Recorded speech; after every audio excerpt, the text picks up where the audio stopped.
خبر آپ کو دیں گے، وزارت خزانہ نے کئی وفاقی سرکاری اداروں کی دیوالیہ ہونے کا خدشہ ظاہر کر دیا ہے۔ کون کون سے ادارے شامل ہیں جانیں گے، ڈان نیوز کے نمائندے طاہر شیرانی ہمارے ساتھ موجود ہیں۔ جی طاہر، بتائیے گا تفصیلات۔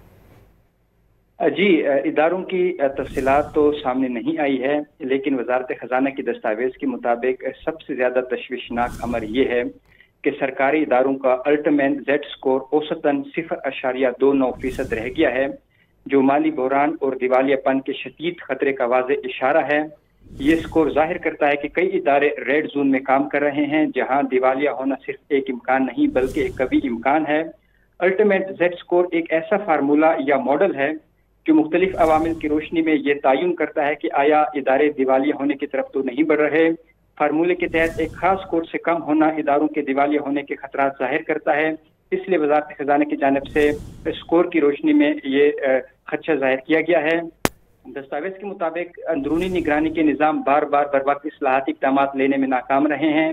کنٹرول کے ماحول میں خامیوں نے ناقص مالی طریقوں کو بغیر کسی رکاوٹ کے جاری رہنے دیا ہے، جس سے مالی عدم استحکام اور ان اداروں پر عوامی اعتماد کے زوال میں اضافہ ہوا ہے۔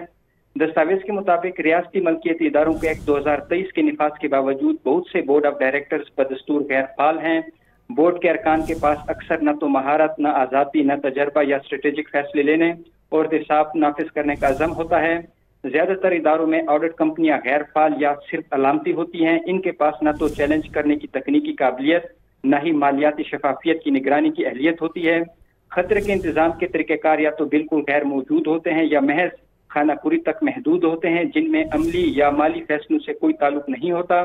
دستاویز کے مطابق مؤثر نگرانی کے عدم موجودگی نے مالیاتی غلط بیانی، لاگت میں اضافے اور بعض صورتوں میں مشتبہ فراڈ جیسے معاملات کو جنم دیا ہے، خاص طور پر توانائی اور تجارتی شعبوں میں، جہاں پیچیدہ سپلائی چین بڑے کیش فلو اور ہیرا پھیری کے لیے سازگار ماحول بناتے ہیں۔ جی بہت شکریہ طاہر شیرانی، آپ کا تفصیلی طور پر آگاہ کرنے کے لیے۔